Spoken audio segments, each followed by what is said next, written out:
오늘 함께 나눌 말씀의 제목은 바로 성령의 사람입니다. 오늘도 이 귀한 주일 예배, 또 7월의 마지막 날 예배를 또 설교를 하게 해주신 하나님께 감사를 드립니다. 항상 말씀을 준비하면 기도하겠죠? 또 말씀을 볼 거예요. 어떤 말씀을 전해야 하는지, 하나님께서 어떤 말씀을 주셔야 하는 것인지에 대해서 물을 때마다 감사한 거는 항상 주세요. 왜요? 하나님 우리 광산교회를 사랑하시니까. 네, 이 성령의 사람이란 설교는요, 원래 오리지널 초안은 아니고요. 원래 제가 6월달에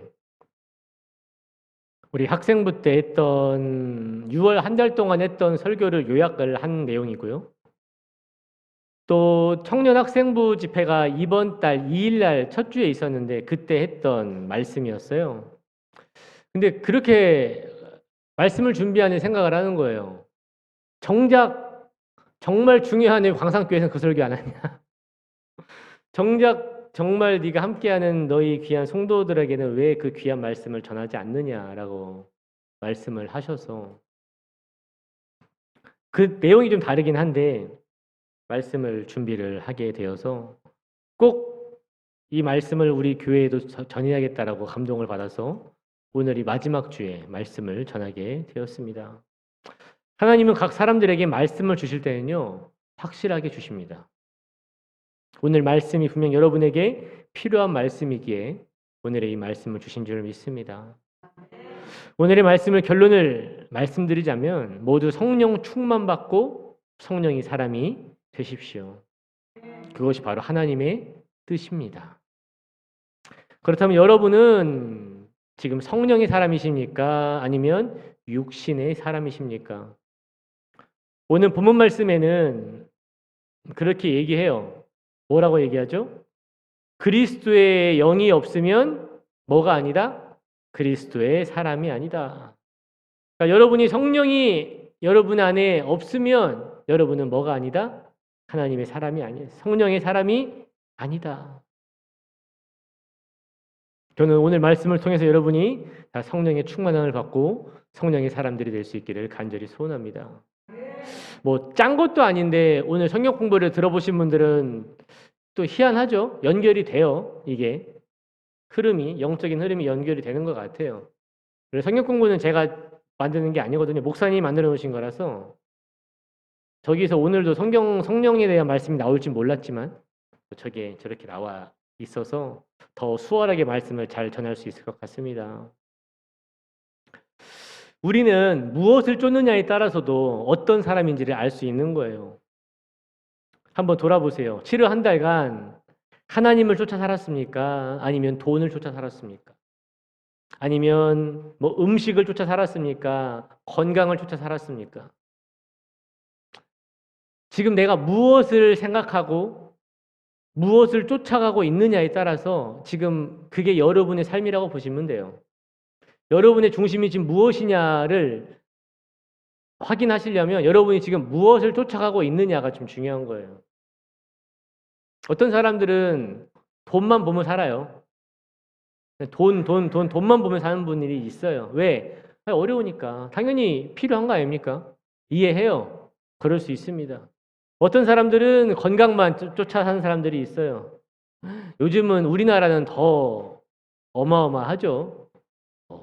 다이어트에 요즘 별의별 게 많이 나왔더라고요. 필라에 헬스에 뭐에 또 건강식품은 우리나라 아시지만 무궁무진합니다. 이제는 뭐가 뭔지를 솔직히 저는 모르겠어요. 다 좋대요. 다 그거 먹으면 무슨 말씀하시는지 알 거예요. 이거 먹으면 다 낫는데요. 이거 먹으면 후유증 사라진대. 특히 코로나 관련돼 가지고 또 아십니까? 코로나 관련된 건강식품 얼마나 많이 나오는지 아세요? 이거 먹으면 후유증 사라진대요. 이거 먹으면 코로나 안 걸린대요. 근데 다 걸리더라고요.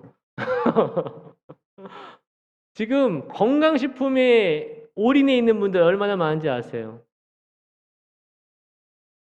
반면에 오늘의 말씀을 통해서 과연 그럼 우리는 지금 얼마나 하나님을 생각하며 살고 있는 거야? 얼마나 말씀을 바라보며 살고 있는가? 얼마나 하나님의 뜻대로 살려고 노력을 하는가? 근데 그렇게 할 수 있는 비결이 어디에 있냐면 바로 내 결심과 내 확신에 있는 게 아니라 성령에 있다라는 거예요. 성령을 받은 사람이 하나님을 쫓을 수 있다라는 거예요. 교회 나오셨죠? 교회 나온다고 다 성령이 사람이 되는 건 아니더라고요. 교회에 앉아 있다고 해서 내가 진짜 하나님의 사람이다. 굳이 성경 표현으로 말하자면 그리스도인이라고 정확하게 말할 수 있는 분이 과연 그 기준을 무엇으로 둘 수 있을 것인가? 오늘 말씀에는 그걸 성령으로 봐요.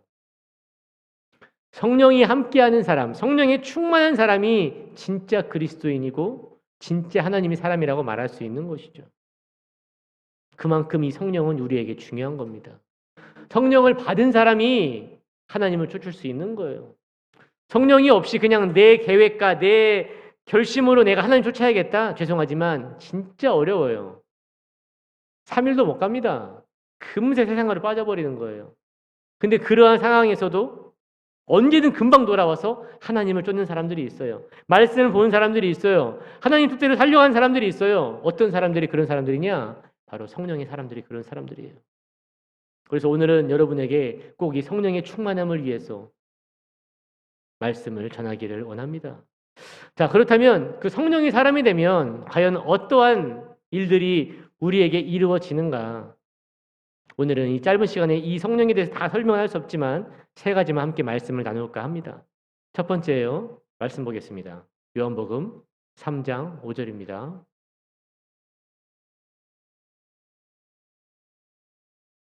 함께 읽겠습니다. 시작. 대답하시되 진실로 진실로 내게 이르노니 사람이 물과 성령으로 나지 아니하면 하나님 나라에 들어갈 수 없느니라. 교단을 초월해서요. 모두가 공통적으로 말하는 성령의 첫 번째 능력 바로 무엇이냐? 구원입니다. 제가 올해 기독교 에센스라는 책을 가지고 우리 학생 청년부 설교를 하고 있어요. 이 책은 어떤 분이 쓰셨냐면 뭐 아는 분들은 아시겠지만 한옥 목사님이 쓰신 책이에요. 우리 교단, 우리 한국에서 가장 큰 합동교단의 정통이신 목사님이 지은 책인데, 그러니까 이제 새신자들을 위해 만들어 놓은 책이에요. 그 책에서도 이분이 쓴 책을 가지고 공부를 하고 있는데요. 이분이 그 책에서도 똑같이 말씀을 해요. 성령을 받으면 능력이 생긴다. 어떤 능력? 첫 번째, 바로 구원이에요. 성령을 받아야 뭘 할 수 있다? 구원을 받을 수 있다라고 장로교 합동측 목사님도 전하세요. 그분은 우리 교단 몰라요. 이거 진리 복음에 대해서도 확실하게 모릅니다. 모르는데도 그분이 말씀을 연구하면 연구할수록 아는 건 성령을 받아야 구원을 받는다. 지금 이 말씀 그 책에 그대로 나와 있는 말씀이에요. 아니 말씀에 나와 있잖아요. 요한복음 3장 5절에 물과 성령으로 거듭나야 하나님 나라에 들어갈 수 있다. 우리 인생에서 가장 중요한 것은 무엇입니까? 생명이에요. 생명. 아무리 성공하고 좋은 집, 좋은 차, 좋은 가정, 막 셀 수 없는 돈 있으면 좋죠. 근데 그런 게 있다 할지라도요. 죽으면 이게 무슨 소용이에요? 그 좋은 차 가지고 막 가요? 죽을 때? 그거 뭐 싸갈 때 막 그거 다 가지고 싸가세요? 그 셀 수 없는 돈 같이 막 간에 쏟고 같이 가시는 거예요? 우리 그 미신 믿는 것처럼 막 뭐 해줘야지 좋은 거 내줘야 가요? 수위 좋은 거 입어야 좋은 데 가는 거예요? 아무 의미 없잖아요. 벌써 저희 아버지가 돌아가신 지가 3년이 다 돼가는데 진짜 한줌이시던데 한줌이시더라고요. 한줌. 그 들어갔다 나오시니까 한줌이더라고요. 저희 아버지 잘 나가셨어요. 살아계셨을 때. 하고 싶은 거 다 하고 뭐 학벌 뭐 그런 거 부족하게 없지 정말 훌륭하게 살았던 분이신데도 죽으니까 한 줌이에요. 한 줌. 아무 의미가 없더라고요. 아무 의미가. 그리고 그 죽음 뒤가 그냥 끝이면 참 좋겠죠. 근데 아니래요. 죽음 뒤에 다음이 있다라는 거예요. 심판이 있다라는 거예요. 근데 오늘 말씀에서 그래요. 성령을 받은 사람은 천국으로, 성령을 받지 못한 사람은 지옥으로 가게 된다라는 겁니다. 저도 그렇지만 우리 강성교회 성도님들 가운데서 이 죽음을 생각하며 사시는 분은 별로 없어요. 모두가 살고 싶어요. 어르신들부터 젊은 학생들까지 다 살고 싶지만 한 가지 확실한 거는 모두에게 뭐가 찾아와요? 죽음이 찾아온다는 것이죠. 그리고 그게 언제, 어디서, 어떻게 죽을지는 몰라요. 나이 순서대로 가요? 그것도 아니에요. 이 중에 정말로 죽고 싶은 사람이 있습니까? 없습니다. 다들 살고 싶을 거예요. 여러분, 방법이 있습니다. 말씀 보겠습니다. 오늘 본 말씀의 다음 절인데요. 로마서 8장 11절 말씀 함께 읽겠습니다. 시작. 예수를 죽은 자 가운데서 살리신 이의 영이 너희 안에 거하시면 그리스도 예수를 죽은 자 가운데서 살리신 이가 너희 안에 거하시는 그의 영으로 말미암아 너희 죽을 몸도 살리시리라. 아멘. 자, 생명이죠. 구원을 받으려면 바로 무엇이 정답이냐? 예수님의 부활이 바로 그 해답이에요. 예수님이 부활을 한 것과 같이 우리도 뭐 할 수 있다? 부활을 할 수 있다. 근데 그게 무엇이냐? 방금 읽었던 11절 말씀을 통해서 알 수 있어요. 예수를 살리신 영, 바로 성령을 우리도 뭐 하는 거예요? 받는 거예요. 성령이 사람이 되면 구원을 얻게 돼서 우리도 뭘 얻게 된다? 영생을 얻게 된다. 모든 사람이 두려워하고 염려하는 죽음의 문제가 해결이 되는 거예요. 지옥의 문제가 해결이 되는 겁니다. 우리 모두 성령의 충만받기를 간절히 소원합니다. 근데 오해하지 마세요. 어떤 이단들과 같이 성령을 받는다고 해서 죽음이 피해가는 게 아니라 이 땅에서 우리가 한 번은 죽어요. 하지만 다시 예수님과 같이 뭐 할 수 있다? 부활할 수 있다는 거예요. 두 번째 말씀입니다. 성령을 받으면 우리가 어떤 일들이 일어나느냐? 바로 말씀을 깨닫게 하는 능력이 생깁니다. 요한복음 16장 13절입니다. 함께 말씀 읽겠습니다. 시작. 그러나 진리의 성령이 오시면 그가 너희를 모든 진리 가운데로 인도하시리니 그가 자의로 말하지 않고 오직 듣는 것을 말하시며 장래일을 너희에게 알리시리라. 다음 말씀이요. 고린도전서 2장 13절입니다. 함께 읽겠습니다. 사람의 지혜가 가르친 말로 아니하고 오직 성령께서 가르치는 것으로 아니 영적인 일은 분별하시느니라. 아멘. 성령의 충만함을 받으면 어떤 일이 일어나느냐? 바로 말씀을 깨닫게 하는 능력을 갖게 된다는 겁니다. 한번 물어보겠습니다. 여러분이 지금 보고 계신 성경 과연 얼마나 이해하며 깨달으며 읽고 계십니까?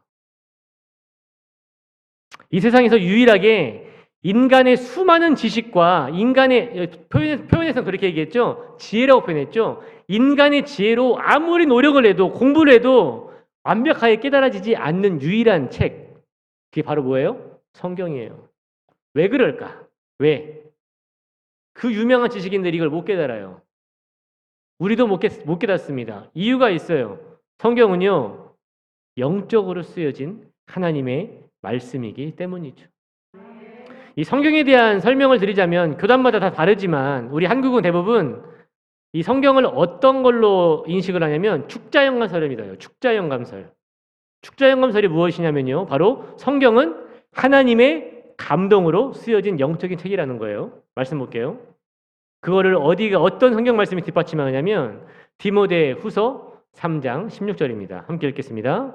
모든 성경은 하나님의 감동으로 된 것으로 교훈과 책망과 바르게 함과 의로 교육하기에 유익하다. 이건 저희 진리가 승리한 데도 나와 있는 말씀이에요. 저희도 축자 영감서를 믿어요. 성경은요, 영적인 책이기 때문에 인간적인 지혜와 지식으로는 다 이해할 수 없다라는 거예요. 대신 이 성경을 이해할 수 있는 방법이 있어요. 깨닫게 하는 방법이 있어요. 바로 뭐예요? 성령의 충만함을 받는 것입니다. 성경은요, 성령의 책이기 때문에 성령으로 풀이가 되는 거예요. 그러니까 성령이 충만하면 충만할수록 성경이 열리고 보이고 깨닫게 된다는 것이죠. 근데 저는 이해한다라는 단어보다는 깨닫는 단어로 말씀드리고 싶어요. 여러분이 이해는 할 수 있어요. 많이 읽으면 읽을수록 성경이 무엇이다라는 걸 이해는 할 수 있어요. 근데 이렇게 생각하시면 돼요. 영어로 표현하시면 좀 더 이해가 쉬우실 거예요. 이해하다라는 영어는요 뭐냐면 understand입니다. 근데 깨닫는다라는 뜻은 영어로 뭔지 아세요? realize예요. 확실히 구분되는 거예요. 그냥 이해는 할 수 있어요. 안 믿는 사람들도, 성령 안 받는 사람도 성경 그렇지 뭐가 어디고 뭐 복음서 시가서 오케이 이해했어. 와, 그 말씀 한 구절 한 구절, 그 한 절 한 절이 과연 무슨 뜻인지, 이게 정말 영적으로 어떠한 의미인지를 깨닫게 하는 거는요 다른 거예요. 여러분들도 그냥 공부하시면 이해할 수 있습니다. 하지만 깨닫는 건 별개의 문제예요. 저도 마찬가지입니다. 한 가지 말씀드릴게요. 여러분이 저도 그렇지만요. 저희 죽을 때까지 성경 다 못 깨달아요. 왜 그런지 아세요? 성경이 곧 하나님이시기 때문이죠. 우리가 하나님을 다 깨달을 수 있을까요? 그 하나님의 전지전능하심을 다 알 수 있을까요? 알 수가 없는 것처럼 우리는 평생을 다해도 이 말씀을 다 깨달을 수는 없겠지만 조금이나마 매일매일 깨닫고 이해할 수 있는 능력이 어디에서 나오느냐? 바로 성령의 충만함에서 나오는 것이에요. 그래서 말씀하죠. 진리의 성령이 오시면 너희를 어떻게 한다? 깨닫게 한다. 근데 옛날에는 저도 그랬어요. 성경이 잘 이해되지 않고 읽으면 읽을수록 뭔가 좀 가려져 있는 듯한 느낌? 그러다 보니까 뭐가 돼요? 집중이 안 돼요. 무슨 말인지도 모르겠고 그랬던 시절이 있었죠. 그러니까 뭐 하게 돼요? 안 읽어져요, 잘. 뭔가 좀 이해가 되고 깨달아져야 읽을 맛이 나는데 읽으면 읽을수록 어렵기만 하고 집중도 안 되고. 근데 교회에서는 또 뭐라 그래요? 목사님이 성경을 좀 항상 읽으라고 하는데 읽는 게 좀 힘들었던 것 같아요. 근데 저만 그래요? 모두가 그랬을 거 아닙니까? 오늘의 말씀을 통해서 한번 자신을 체크해 보기를 원합니다. 우리는 과연 성경을 읽는 것이 얼마나 즐거우시며 또 얼마나 이해하며 깨달으며 읽고 계십니까? 이 예수님의 제자들도요. 예수님과 함께 있을 때는요. 예수님의 말씀을 다 이해하지 못했어요. 하지만 그들이 오순절날 성령을 받은 후에 그들은 뭐 하게 됐어요? 그 예수님의 말씀들을 깨닫게 된 거예요. 이들에게 뭐가 풀렸어요? 구약의 비밀이 풀리게 된 거예요. 그 수많은 이스라엘 백성들이 읽고 외우고 쓰고 기다리던 메시아이신 하나님이 예수님이신 것을 성령을 받고 나서 뭐 하게 된 거예요? 그때서야 깨닫게 된 거예요. 우리 모두 성령의 충만함을 받아서 우리에게 주신 이 귀한 성경을 더욱더 깊이 깨닫게 되는 하나님의 사람들이 되기를 간절히 소원합니다. 세 번째예요. 사도행전 1장 8절의 말씀입니다. 함께 읽겠습니다. 시작. 오직 성령이 너희에게 임하시면 너희가 권능을 받고 예루살렘과 온 유대와 사마리아와 땅끝까지 이르러 내 증인이 되리라 하시니라. 아멘. 성령의 사람 마지막 세 번째는요. 바로 증인의 삶을 산다는 것입니다. 첫 번째가 성령을 받으면 구원을 받는 것이고 두 번째가 성령을 깨닫게 되는 것이라고 한다면 마지막은요. 우리가 권능을 받아서 내 주변 사람들에게 담대하게 무엇을 할 수 있다? 증인의 삶을 살게 된다는 것입니다. 오늘의 이 말씀을 위해서 한 사람을 소개하겠는데요. 바로 예수님의 수제자인 베드로예요. 베드로는 예수님하고 3년간을 동고동락하면서 예수님이 어찌 보면 그 당시 때는 보좌관 같은 역할을 감당했던 사람이에요. 다른 제자들보다 예수님을 사랑을 받았고 인정도 받았고 그리고 유명한 말씀이 있어요. 26장에서 베드로가 고백을 해요. 내가 주와 죽을지언정 주를 부인하지 않겠습니다. 다른 사람 다 모른다 할지라도 나는 예수님과 끝까지 함께 하겠습니다. 멋있죠? 신앙이 있어요. 담대함이 있는 것 같아요. 하지만 이 베드로가 예수님이 실제로 십자가 끌려갈 때 어떻게 했어요? 부인을 했어요. 몇 번이요? 한 번이 아니에요. 제가 볼 땐 이 세 번을 주신 이유가 기회를 줬던 것 같아요. 저는 그렇게 생각을 해요. 하면 네가 얼마나 부인하나 보자.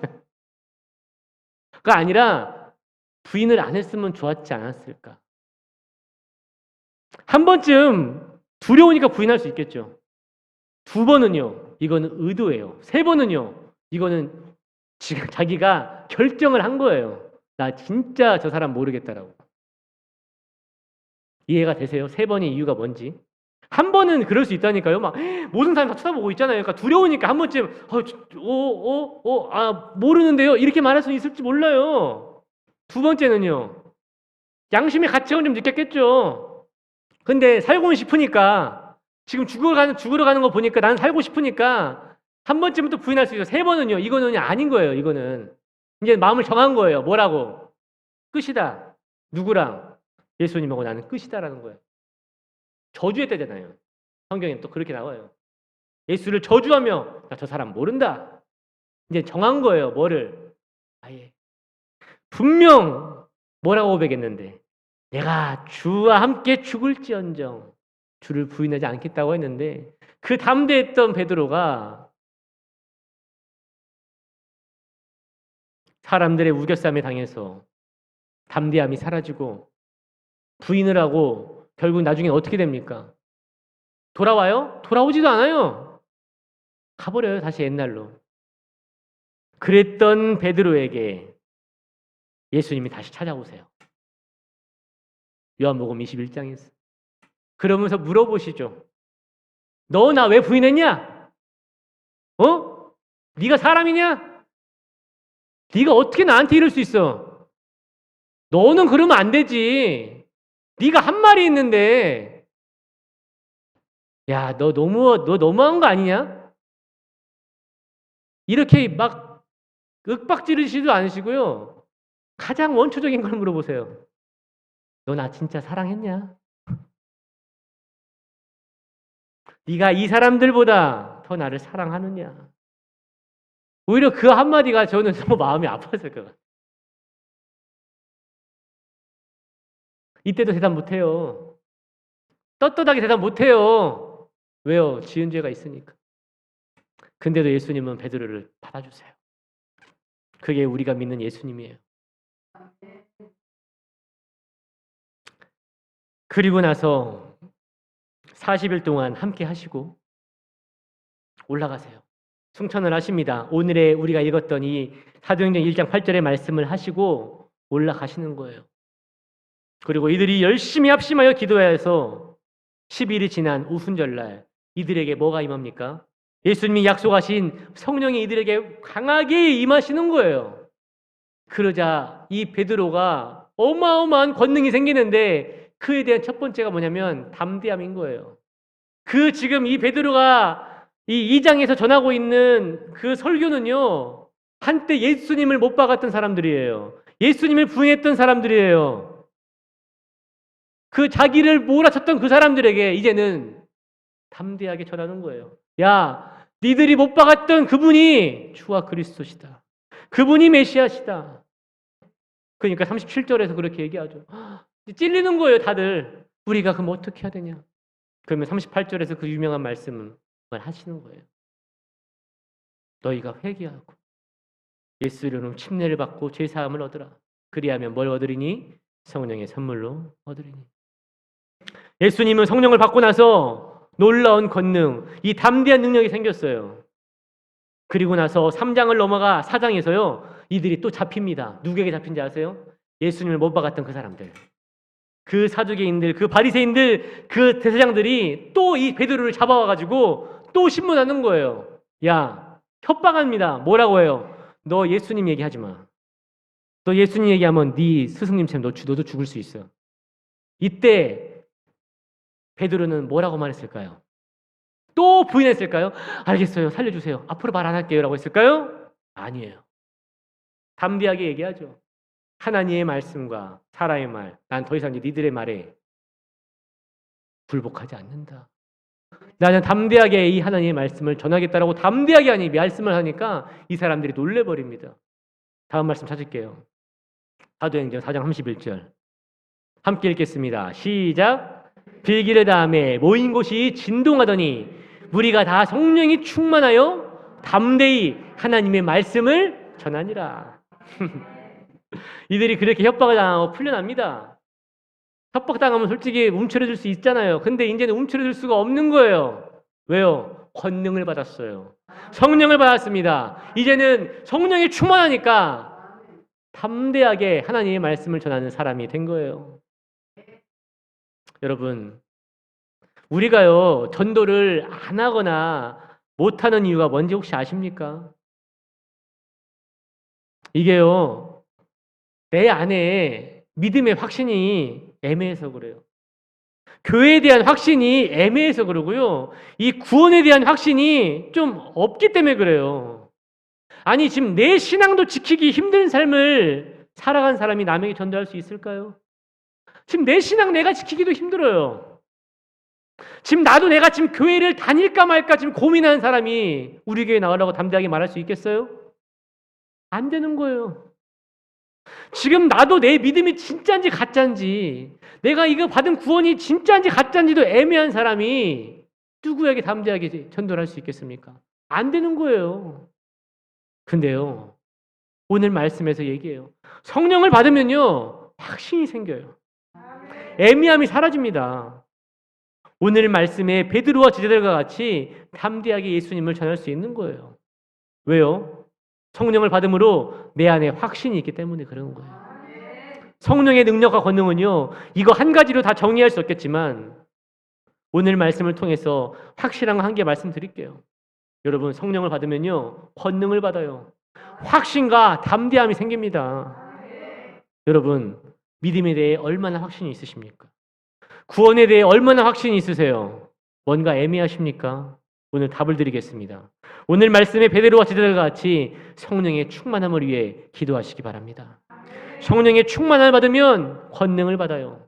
애매함이 사라집니다. 확신이 생겨요. 담대함이 생겨요. 그래서 내 가족들, 내 친구들, 내가 아는 사람들에게 증인의 삶을 살 수 있는 거예요. 내가 구원을 주는 건 아니지만 내가 할 수 있는 건 그들에게 전할 수 있는 거 아닙니까? 바울이 그랬어요. 물을 주고 씨를 뿌리는 건 우리의 역할이에요. 그들이 정말 믿고 안 믿고 하나님이 하시는 거예요. 자라나게 하시는 건 하나님이 하시니까 우리는 그냥 담대하게 전하는 거예요. 때를 얻든지 못 얻든지 너희는 뭐하라? 말씀을 전하는 거예요. 그 능력이 어디에 있는 거예요? 성령에 있는 거예요. 성령을 받으면 그 능력이 생기는 겁니다. 여러분 결론이에요. 우리 모두 성령의 사람이 되기를 간절히 소원합니다. 다시 한번 성령의 충만함을 회복하기 원합니다. 그리하면 우리 안에 구원의 확신이 생기고 말씀을 깨닫는 능력이 생기며 많은 이들에게 담대하게 예수님을 전하는 하나님의 사람이 될 수 있습니다. 이 시간 모두 오늘의 말씀을 의지하여서 성령 충만받기 위해 함께 1분 동안 먼저 한번 기도하기를 원합니다. 다 같이 기도하시겠습니다.